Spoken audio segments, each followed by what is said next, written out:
എപ്പോഴാണ് നമ്മുടെ ഒരു യാത്രയെ ഇസ്ലാമിൻ്റെ സാങ്കേതിക ഭാഷയിലുള്ള യാത്രയായി പരിഗണിക്കുന്നത്? അഥവാ ജംഉം ഖസ്റുമാക്കാനും നോമ്പ് ഒഴിവാക്കാനുമൊക്കെ നമുക്ക് അനുവാദം നൽകുന്ന രൂപത്തിലുള്ള യാത്ര, അത് എപ്പോഴാണ് അതിനെ യാത്രയായി പരിഗണിക്കപ്പെടുന്നത്?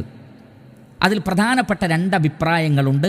ആ രണ്ടഭിപ്രായങ്ങൾ പറഞ്ഞിട്ട് അതിൻ്റെ ഒരു മൊത്തം ഒരു രത്നച്ചുരുക്കം നമുക്ക് മനസ്സിലാക്കാം. ഒന്നാമത്തെ അഭിപ്രായം, ഇത് വളരെ ശക്തവും തെളിവുകളോട് യോജിക്കുന്നതുമാണ്.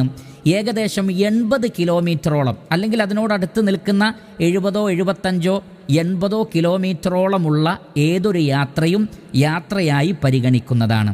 എന്താണ് അതിനുള്ള തെളിവ്? ഇമാം ഷാഫിഈ റഹ്മത്തുള്ളാഹി അലൈഹി അദ്ദേഹത്തിൻ്റെ മുസ്നദിൽ ഉദ്ധരിക്കുന്ന ഹദീസിൽ കാണാം, ഇബ്നു അബ്ബാസ് റളിയല്ലാഹു തആല അൻഹു പറയുകയാണ്, യാ അഹ്ല മക്ക, മക്കക്കാരായ ആളുകളെ, ലാ തഖ്സുറൂ ഫീ അഖല്ലി മിൻ 4 ബുറുദിൻ, 4 ബുറുദിനേക്കാൾ കുറഞ്ഞ ദൂരമുള്ളപ്പോൾ നിങ്ങൾ ഖസ്റാക്കരുത്. 4 ബുറുദ് എന്ന് പറഞ്ഞാൽ ഏകദേശം 80, 88 അല്ലെങ്കിൽ 78 എന്നൊക്കെയാണ് ഉലമാക്കൾ പറഞ്ഞത്, കിലോമീറ്ററാണ്.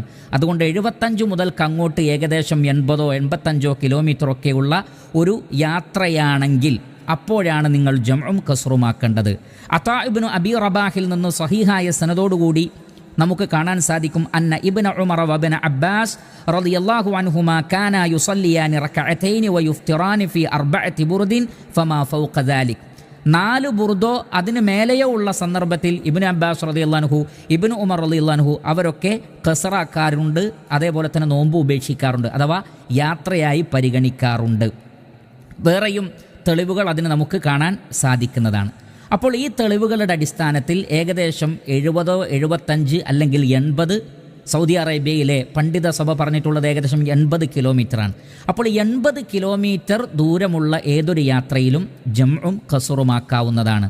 അത് വിദ്യാർത്ഥികൾക്കാണെങ്കിലും പ്രശ്നമില്ല, ഉദ്യോഗസ്ഥന്മാർക്കാണെങ്കിലും പ്രശ്നമില്ല, ഡെയിലി പോയി വരുന്നവർക്കാണെങ്കിലും പ്രശ്നമില്ല, അതേപോലെ തന്നെ കച്ചവട സാധനങ്ങളും മറ്റും ഡെലിവറി നടത്തുന്ന ആളുകൾ ആർക്കാണെങ്കിലും ശരി 80 കിലോമീറ്ററോളമുള്ള ഒരു യാത്രയിൽ അവർക്ക് ജംഉം ഖസ്റുമാക്കാവുന്നതാണ്.